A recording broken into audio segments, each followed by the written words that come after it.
Hello everyone and welcome back to my channel. Ado miyam ngasi agi vlog se ningol chakkaoba gini do ahanbada ningol punamakpu happy ningol chakkaoba. Ado ningol chakkaoba se Sunday numitani bako do Saturday numita oina chale nongma mamangda chichega aiga tawraga ado akhoi ibaina oina thinbirani aba ado aidi gari da mobile vlog kaika lobase ngamdeba kok yam ngaugalle ko aduduna मरक्तती video अतै लौररोइगे जयपुर बाजार दा ओइना यौरगा blog से लौजरागे को ma'am हुजिक Jaipur बाजार जाउछले दुम जाउरानी खै बाबू बॉस ममांग दा फम्मी मैम हुजिक जुम जौरे बको दो जुम जौबगा अइना अहानबदा लई से हाना उरे बको अदुगा लई से फजमनगिना लई रोंदा हाना चंगजले युमदरक चंगना अइना बे मासु जाम फजबरने लई से अइना साथीना फजै म्याम हाइदि सिगा रील्स का कापदि फजदोरबनियाबा अदो रील्स का दि अम्बु कापा नंगहौद्रे अदो हुजिक जुम जौरबनिना लाई खरमगा दुम जुम रोंदा चंगनी अदो सिगा बाबूदा तौरगा बोम कना थाहलिनेबा अइना हैप्पी दिवाली हायु हायरो अकमु हैप्पी दिवाली हैतरे नंग ai video quan khắc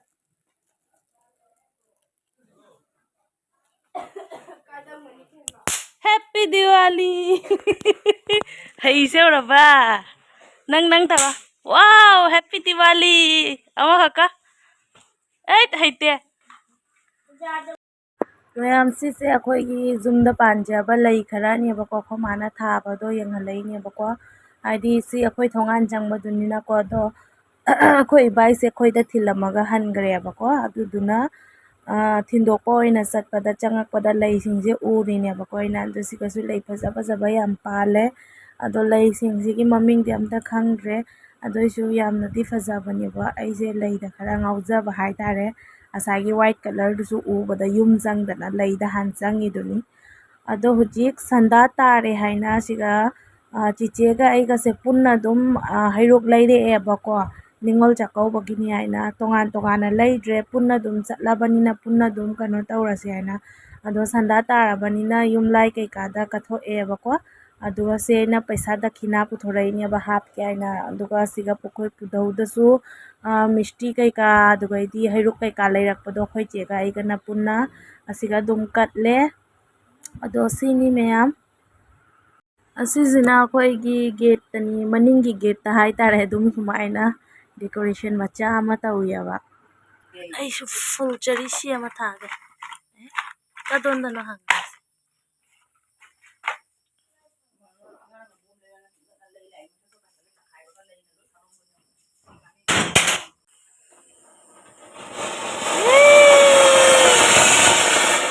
शेष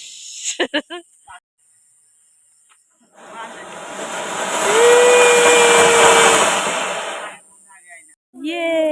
हैप्पी दिवाली मयाम बाबू सुधा उड़ा चूरो चूरो अनारडो चूरो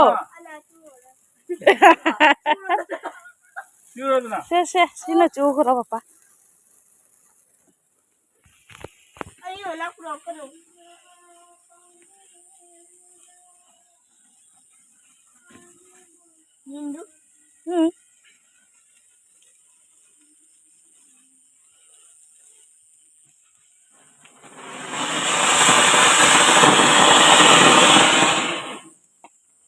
मैम अतैसु वालेबको अनार दुकै चक्री कैका मैम वालेबा अदुगा सि हुजि अकम पपाई मनाक्ता पुरगा चलिनेबा थादोक सि कैदौदोरिनो हाइना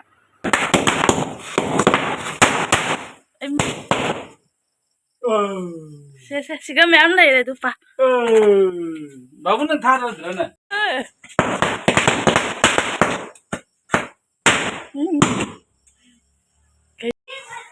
और लई ngandre kai lang yan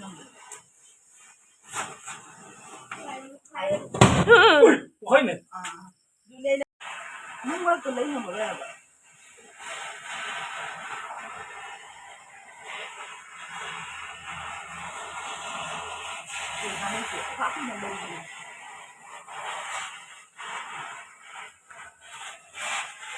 Lꯩꯅꯦ ꯈꯥꯛꯀꯨꯏꯅ ꯄꯣꯛꯈꯥꯏꯗ꯭ꯔꯁꯤꯗꯤ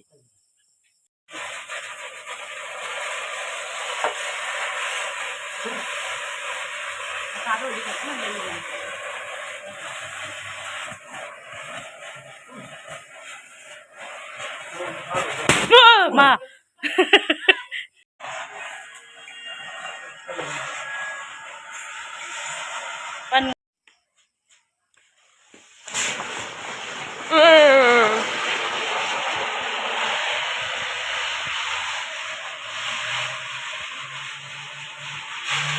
마, क्या कर लो थारो जेंगे बाबू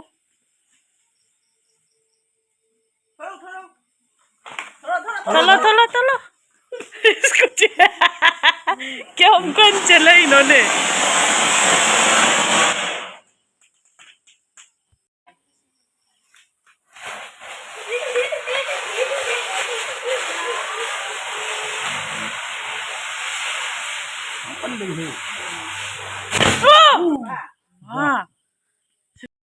happy Diwali happy Diwali happy Diwali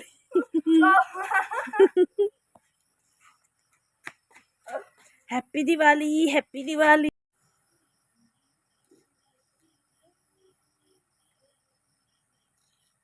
The next morning. Good morning ma'am ngasi oirebako ningol chakkaoba numitse ado akhoi chichena sida kanna nga thongebako akhoi papana ilisha oina leireebako ningol chakkaoba duga siga chiche kanna hinjang thongebako aduga sigana akhoi mamana kanna shinju soirebako aduga idi sigana akhoi chichena dum hinjang ama haidi chana ga kobi ga tawraga ngaurinebako ado aido jadrebako laibak phaba haitare jaraktre aduduna kaisum jawdrebako chichena mathanta loina honare ado aisu yaramba taragadi mathel do kharaga yamna tawgadaba bora hauna khotna adodo chiche mathanta oire aduduna mathel do yamna tawba ngamdreba ado ma'am hujik chak tobanina siga akhoi mamaga papagana akhoi chega aigagi ningol chakkaobagi firon tambirebako ado sisina akhoi chichegi oire adaidi sisina mu aigi oire akhoi chichena khara aigondagi ahan oirabanina magi pink color oina pirebako adaidi aigina mu ase nongaubi color haina haiyebako kai color haidoino khangdre nongaubi machuni haina haiyeba ado ai hujikse hangdoga yenghalageko ma'am सिसिना अखोई चिचेगी नेबको baby pink colour दा skin colour ना हाई तारे को कनो तो मोइरांग काएबको अदो इनाफीदना सी ओइरे दुगा मागिना सी कलर से कई कलर नो खंगदे सिसे फनेक अमा ओइरेबको आइगी दुना आई दुम साइड दा फोटो ओइना थोअलमगे आइदी दुम इल्लगा फोटो कापसलेबा अदुगा अइंगोंदा हापीबा फनेक तुना पिंक कलर नि आइगी दुदिको पिंक कलर की फनेक अमगा दुम हापे अदो ई साइड दा दुम फोटो थोअलागेको मैम आइगी दो A few moments later. ꯖꯨꯝꯗ ꯄꯥꯟꯖꯕ ꯂꯩ ꯈꯔꯅꯦꯕ ꯁꯤꯁꯦ ꯑꯥꯗꯁꯨ ꯂꯩꯔꯦ ꯁꯤꯁꯤꯅ ꯑꯃꯨꯛ ꯂꯩ ꯑꯇꯣꯞꯄꯅꯤ ꯑꯗꯨ ꯁꯤꯁꯦ ꯑꯇꯣꯞꯄ ꯗꯤꯖꯥꯏꯟꯅꯦꯕ ꯋꯥꯏꯠ ꯀꯂꯔꯕꯨꯗꯤ ꯑꯣꯏꯕ ꯑꯗꯨꯒ ꯁꯤꯒꯁꯨ ꯃꯌꯥꯝ ꯄꯥꯜꯂꯦ ꯑꯗꯨ ꯁꯦ ꯑꯗꯨ ꯋꯥꯏꯠꯁꯤꯅꯕꯨꯗꯤ ꯍꯦꯜꯂꯦ ꯁꯦ ꯋꯥꯏꯠ ꯅꯠꯇꯅꯤ सिगसु लेरे दुगा दु सिगसु सिसु पाले दुगैदि सिगसु मयाम थारी अब लैबुदि दु दुकै सिगसु लेरे एलोवेरा सिना सिगा लेरे सुमांग दसु थाई दु सि लै सिसु दु सिदा लै अदुकै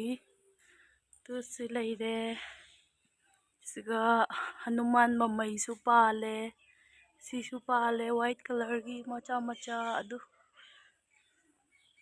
अदैदी से सिगना सिगसु मैम पाली दु व्हाइट कलर की से मैम पाले दु सिसे अखोय दसु पाली आदा नुपा मयुमदा बर व्हाइट नते दुदुना असी व्हाइट से जम फजै पामेबको सिसिना कइनो हंगदे ꯁꯤꯗꯁꯨ ꯄꯥꯜꯂꯤ ꯀꯩꯅꯣ ꯃꯌꯥꯝ ꯁꯟꯗꯥꯗꯤ ꯇꯥꯁꯜꯂꯛꯑꯦ ꯑꯩꯅ ꯚꯤꯗꯤꯑꯣ ꯂꯧꯏꯁꯦ ꯑꯗ ꯁꯤꯒꯁꯨ ꯂꯩꯌꯦꯕ ꯑꯥꯗ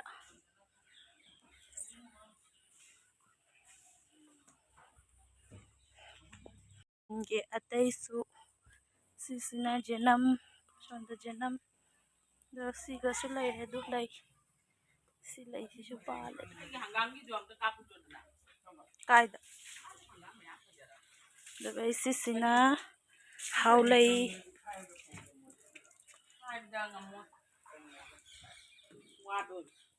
ꯑꯦꯅꯝ ꯑꯦꯅꯝ ꯑꯦꯅꯝ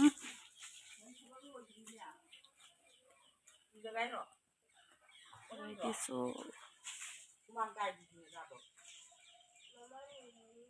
The next morning. ꯃꯌꯥꯝ ꯑꯩꯈꯣꯏ ꯍꯧꯖꯤꯛ ꯍꯜꯂꯒꯦ ꯍꯥꯏꯅ ꯂꯣꯏꯁꯟꯅꯅ ꯊꯣꯛꯂꯛꯑꯦꯕꯀꯣ ꯑꯗꯣ ꯁꯇꯔꯗꯦ ꯅꯨꯃꯤꯠꯇ ꯑꯩꯈꯣꯏꯁꯦ ꯂꯥꯛꯏꯅꯤ ꯁꯇꯔꯗꯦ ꯅꯨꯃꯤꯠꯇꯅ ꯏꯕꯥꯏꯅ ꯊꯤꯟꯕꯤꯔꯝꯃꯦ ꯑꯗꯨꯒ ꯁꯟꯗꯦꯁꯤꯅ ꯅꯤꯉꯣꯜ ꯆꯥꯛꯀꯧꯕ ꯅꯨꯃꯤꯠ ꯑꯣꯏꯔꯦ ꯑꯗꯣ ꯁꯟꯗꯦꯗꯨꯃ ꯂꯩꯔꯦ ꯑꯗꯨꯒ ꯃꯟꯗꯦ ꯅꯨꯃꯤꯠꯇ ꯑꯃꯨꯛ ꯑꯩꯈꯣꯏ ꯄꯄꯥꯅ ꯊꯤꯟꯕꯤꯅꯤ ꯍꯥꯏꯅ ꯇꯧꯔꯦꯕꯀꯣ ꯑꯗꯣ ꯂꯣꯏꯁꯟꯕ ꯂꯣꯏꯅ ꯑꯩꯈꯣꯏ ꯂꯣꯏꯅ ꯊꯣꯛꯂꯛꯑꯦ ꯑꯗꯣ ꯁꯤꯅꯤ ꯃꯌꯥꯝ ꯅꯤꯉꯣꯜ ꯆꯥꯛꯀꯧꯕ ꯂꯣꯏꯅ ꯍꯧꯖꯤꯛ ꯂꯣꯏꯁꯟꯕ ꯂꯣꯏꯅ ꯊꯣꯛꯂꯛꯑꯦ ꯑꯗꯣ ꯃꯇꯥꯡꯁꯤꯗ ꯑꯗꯨꯝ ꯕ꯭ꯂꯣꯛꯁꯦ ꯂꯣꯏꯁꯟꯖꯔꯒꯦ ꯕꯥꯏ ꯕꯥꯏ ꯃꯌꯥꯝ